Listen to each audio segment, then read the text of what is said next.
Friends have benefits. Chapter 11. Saurin isn't always lucky. Saurin opened an eye cautiously. Somehow, he wasn't dead.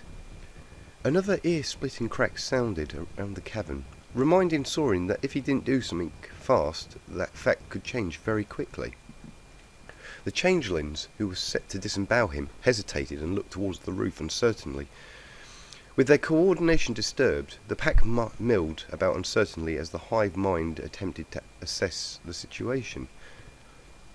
Another low rumble sounded from above, shaking a few stones loose from the ceiling. As one, the changelings rose into the air and filed towards what Saurin presumed to be an exit of some sort. Their path was suddenly bisected by a gout of purple fire, which engulfed a good half of the creatures. The now steady rumbling was cut off by a multitude of loud shrieks that pierced Saurin's ears, and the fresh smell of roasted flesh made him gag. "What's going on?" Saurin thought, backing into a corner in an attempt to escape the disoriented changelings flailing about. Another violent shudder hit the cavern, sending a large boulder crashing to the ground where Saurin had just been standing. He winced as fragments of the rock pattered against his fur. Another burst of magical fire came down the shaft, driving the changelings back again. In its wake was a figure that made Saurin's broken spirit lift. It was a unicorn, or to be precise, several unicorns, he noticed. "Hey, over there!" he tried to yell, the cry coming out as more of a dull croak, though due to the vicious liquid still clogging his throat. One of the unicorns pointed his horn at the ceiling and brought another rock down in front of Saurin, crushing a pair of changelings that he hadn't even noticed that were about to eviscerate him. "Oh, screw this," Saurin thought, as another boulder the size of a cart came down next to him. Darting out of his hiding place, Saurin leapt across the cave, oblivious the roars of changelings fighting the armoured unicorns and the loud cracks of rocks smashing together. He managed to flap his wings a few times, dodging the fangs of a thoroughly ticked-off changeling by scant centimetres, and landed in an exhausted heap next to one of the unicorns. He reached out with surprising difficulty and tapped one on the ankle.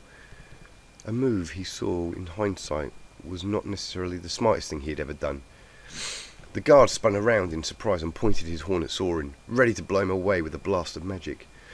"You've got to be kidding me," Saurin thought, as a brilliant blast of purple magic engulfed him. Saurin munched on a chocolate biscuit happily. Again, despite all odds, he was still alive. Not that he was complaining, mind you. The biscuit was delicious, and the added benefit of not being dead was a pretty good thing in his eyes. Again, luck had favoured Saurin, and the guard he had blundered into was smart enough to scan him with magic before turning him into a neat pile of ash. Is something his hungry stomach was very grateful for. Saurin was of the opinion that if you were going to die, you may as well die with a full belly and a smile on your face. He looked around the small camp he was in, a strange sense of déjà vu settling over him. A few other haggard-looking ponies, Saurin presumed had also been prisoners of the changelings, sat around with dazed expressions on their faces. One rocked back and forth, slowly mumbling something about soap. Saurin felt a pang of sympathy for them. While he had not been on an active deployment for some time, he was more used to both the physical and mental strains that fighting could inflict. He involuntarily shuddered as the dead form of Rainbow Dash crept to the forefront of his mind. "Oh, I'd never let that happen to her. Not in a million years," he thought resolutely, taking another forceful bite on his biscuit and focusing on reality rather than fantasy. He took another look around the camp, feeling more at ease than he had for a long time.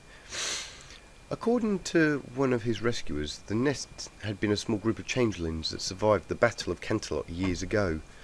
Blasted away from the capital, a small cluster had landed in the mountain range near Whitetail Woods. Lost and isolated from the swarm, they had reverted to their natural instincts and bunkered down in their nearby mountain range. After several years of annoyance raids and abducting ponies, The guards had finally tracked their location down, and as Saurin had seen, obliterated them thoroughly and efficiently. A guard trotted past him, and Saurin took the chance to ask the young stallion a question. "Hey, I was on a train to Las Pegasus when we got attacked. You wouldn't happen to know what happened to it, would you?" The guard shook his head slowly. "Sorry, we wouldn't have a clue." He looked at Saurin over with a small hint of surprise in his eyes that told Saurin the guard recognised him. "Commander Saurin?" he asked disbelievingly, as he saluted sharply, his hoof hitting his helmet with a full thud. "I'm retired, son. You don't need to knock your head off on my account." No, sir," he said, a broad smile appearing on his face. "Never thought I'd meet some pony like you in a million years." "Is it really true? You beat a cave troll in a single combat?" he asked in awe. Saurin shrugged, downplaying his apparent heroism. "Those sort of stories tend to get over-exaggerated." The guard's eyes gleamed slightly. "If you don't mind me asking, why are you here, sir?" "Please, call me Saurin. No need for such formalities." "No, sir." "Suit yourself." Saurin muttered, rolling his eyes in false annoyance. "Why am I here?" "I don't know. I bit off more than I could chew. Tried to be a hero. I was tricked." He shrugged and his gaze became unfocused. "I let my feelings impair my judgment, and because of that, I failed." "Sir?" the guard asked in confusion. Saurin's eyes flickered over the guard's serious, the jewel stripes of the corporal's chevrons standing out against the polished armour. "What's your name, Corporal?" It's Flash Lightning, sir." "Well, you see, Flash, you don't mind if I call you Flash?" The guard shook his head, and metal plates covering it grinding against each other softly. "Do you know what it's like to really like some pony, Flash?" "No, sir," the guard replied stoically. "What about your parents? Did you love them?" Saurin asked. "No, sir. My mum died when I was just a foal, and my father abandoned me in an orphanage," the guard said, a hint of sadness tinging his otherwise emotionless face. "I'm sorry," Saurin said empathetically. "You didn't know," Flash said back, discarding the sad memories with well-practiced ease. His face screwed up in thought. "So, you let your feelings about some pony get in the way of your mission?" "Not entirely. What's the first rule when fighting changelings?" "Trust no pony. They could be an imitation," the guard snapped crisply. "Exactly. I trusted some pony without thinking because of my feelings for them. I forget the most basic rule, and I nearly died because of it. Knowing her, she probably tried to bust a few heads in to save me." "So it's a mare, huh?" Flash said with a knowing smile. "Is she hot?"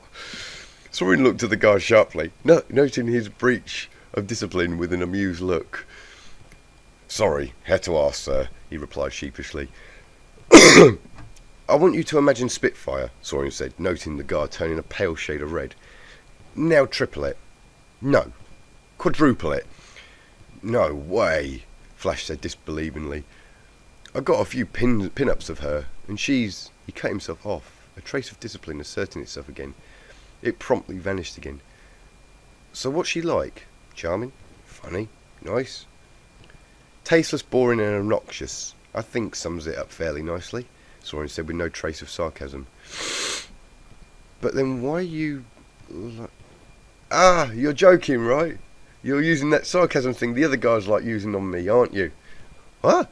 No," Saurin said bluntly. "I'm serious." "Begging my pardon, sir. But then why do you like her?" the guard asked, shuffling aside as a pair of unicorns trotted past them. "That is a good question, Flash. I'm not entirely sure myself, but I know in here that I do. Maybe it's that whole opposite attract thing, or her absolute fantastic taste in baked goods, or her harsh, blunt attitude. Something about it just clicks really well with me. Just took a while for me to notice it. I made too many damn mistakes before realising I liked her." probably too late now.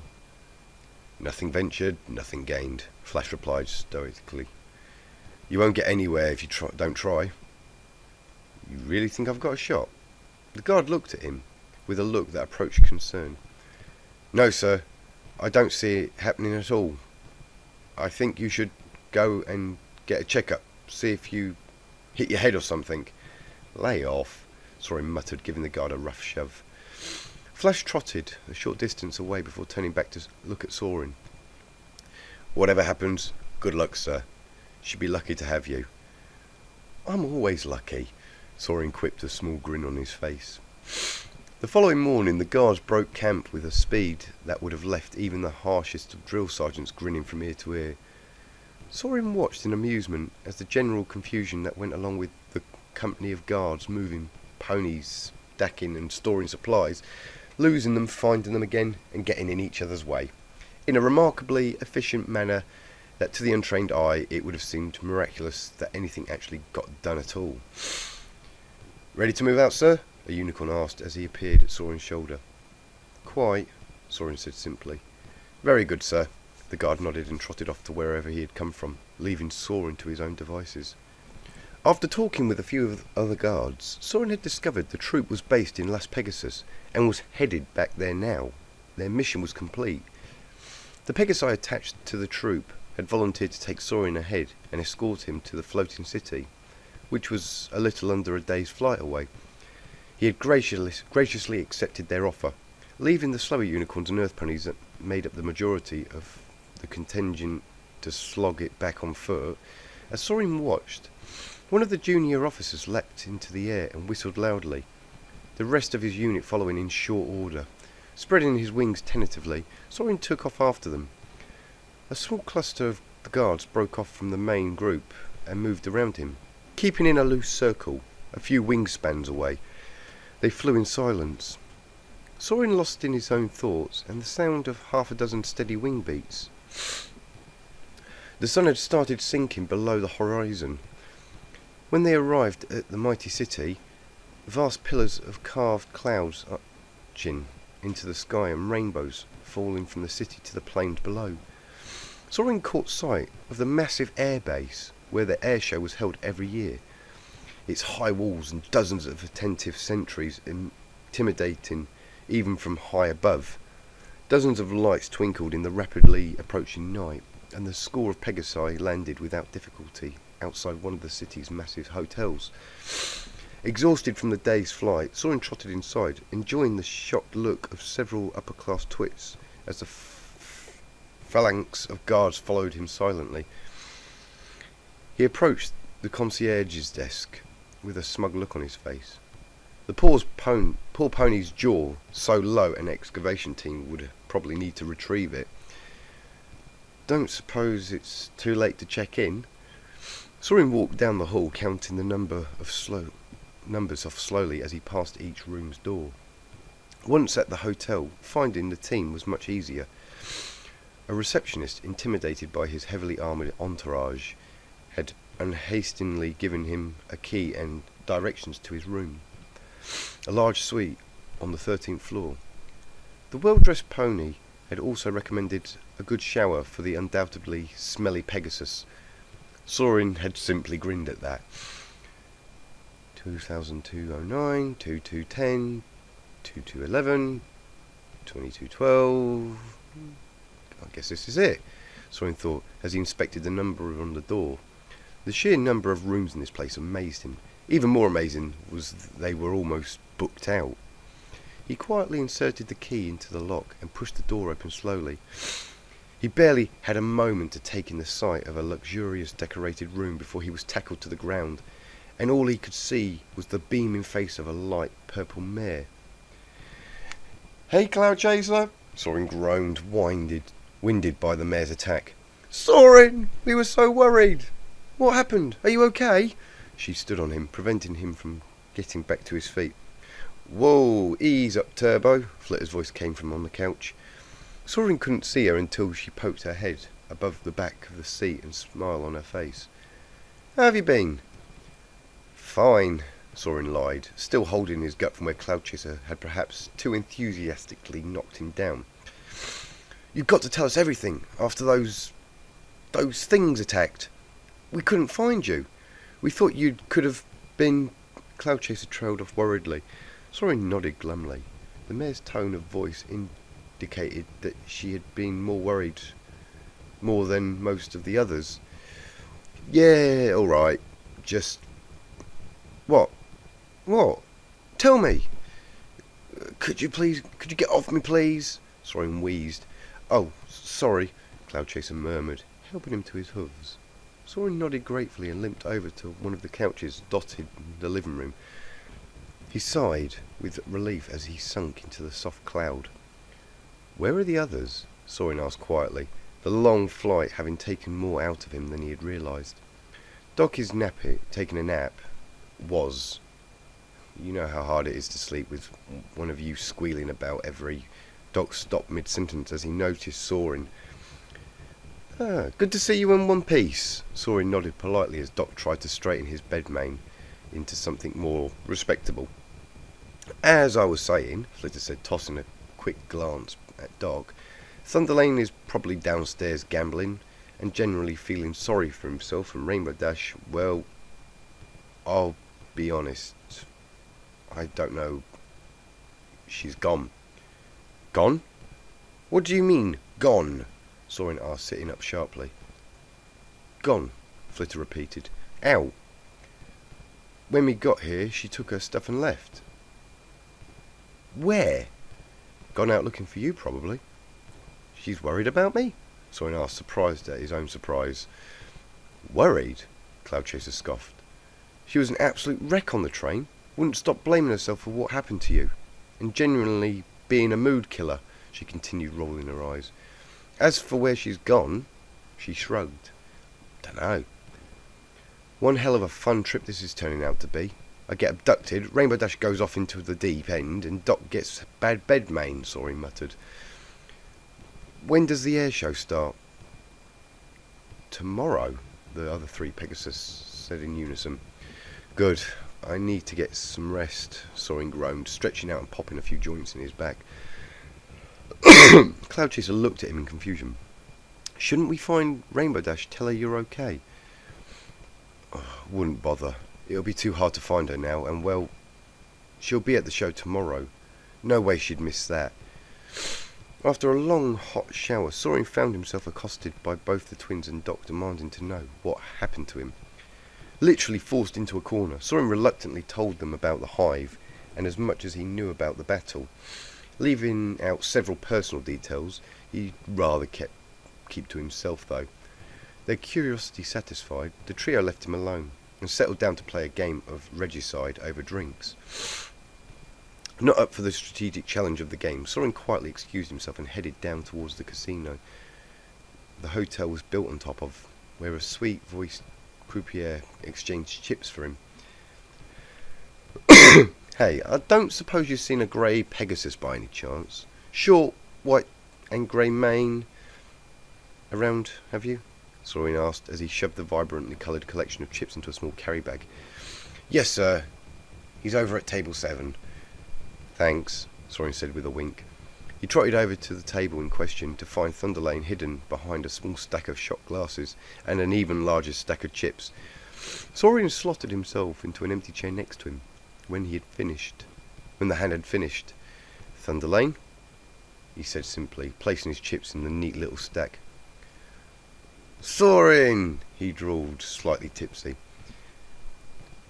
"I see you survived the changelings. Bash a few heads in, did we?" "You could say that," Saurin muttered as the dealer shuffled the deck expertly. "I guess you're here to hit me on the back of the head and scold me for being drunk, gambling, and for violating your personal space," Thunder muttered, following the dealer with his eyes as he dealt out the next round of cards. "Nope." "Well, join me then. The night's still young, and there is money to be won," Thunderlane said, his demeanour suddenly improving. "And lost?" Saurin reminded him, slightly disappointed with his 2 starting cards. "And lost," Thunderlane repeated sourly, glaring at another pony across the table, who Saurin guessed had beaten him before. He picked up his hand and peered intently off at the cards for a moment. "All right, chums, let's do this." "Okay, I suck at poker. Maybe I should try blackjack," Thunderlane said. "I think you've gambled enough for one night," Saurin said, ushering him away from the casino pit. "Besides, I think some of the croupiers were getting tired of you hitting on them." "But they were good looking," Thunderlane complained. "And most of them seem to be heterosexual males," Saurin countered. "Honestly, are you always like this when you start drinking?" "Not always," Thunderlane muttered. "You're cute, by the way," he added. "Oh, jeez." "Hey, Thunderlane, remember how I said I wasn't going to hit you for being drunk, gambling, and for violating my personal space?" "Yeah?" Saurin hit him roughly on the back of the head. "I take it back." Thunderlane groaned and cast one last longing look at the croupiers before Saurin shoved him out of the casino towards the bank of elevators that would take them back to their floor. "You haven't seen Dash since you got here, have you?" Thunderlane queried. Saurin shook his head. "No. Why?" "Well, when you do, I'd watch out. Because right now she's somewhere between taking your head off and sucking your face off." "Oh, fantastic. And here I was going to take her out somewhere nice for dinner. Maybe the morgue can arrange a table for us then," Saurin said sourly. "You try too hard for her." "What?" Saurin asked, stopping so suddenly that Thunderlane crashed into his rear end. "You seem so intent of getting her. Why? Any sane pony would have given up by now. Why are you so desperate?" Thunderlane said, his snout wrinkling up in an annoyed fashion. "Because I want to be," Saurin said through gritted teeth. "I have not passed through hell just to be denied by some curious drunk idiot who can't control his urges and have a comeback later. She sure as hell isn't perfect, but she's a lot better than any of my other choices, and unlike some pony I know, she won't run off on me at the promise of a good time." Saurin snarled, jabbing Thunderlane roughly. "Why am I so desperate? Because I like her. Hell, I probably love her. That's why." "I see," Thunderlane said levelly, despite the imposing figure of Saurin towering over him. He seemed to regain a degree of sobriety before throwing it out the proverbial window. "Saurin, let me give a piece of advice," Thunderlane said. "I'm not sure I should take advice from you," Saurin deadpanned. "Hear me out. Once upon a time, there was a prince who asked a beautiful princess, 'Will you marry me?' She said yes," Saurin guessed. "Shut up! Don't interrupt! Didn't your mother ever teach you manners?" Thunderlane snapped. "Now where was I?" "Will you marry me?" Saurin muttered. "Maybe. Dinner and a movie first, buddy." "Oh yeah. Anyway, the princess said no. And you know what?" "What?" Saurin asked as they stepped onto an elevator. Normally they would fly, but the hotel enforced a strict no-fly policy. "The prince lived happily ever after, rode carts and fucked with cute skinny girls, and hunted and raced, and went down to non-naked bars and dated women half his age and drank beer. Applejack Daniels and Captain Morgan, and drank milk from the bottle. Never heard bitching. Went to rock concerts and kept his apartment messy. Never got cheated on while he was at work, and all his friends and family thought he was cool as hell. And he had tons of money. And he left the toilet seat up. The end." He finished. Saurin blinked. What?" "Sorry, got a bit carried away. I think there was some point to that." His face clouded over for a second before his jovial look came back to the fore. "Okay, what's the point to all that?" Saurin asked exasperatedly. "Something immensely profound, I guess," Thunderlane laughed. "Your guess is as good as mine." "And that is?" I haven't the foggiest idea, Thunderlane said as he stepped off the elevator. Saurin shook his head and followed, unsure if he had learnt anything from Thunderlane's drunk rambling.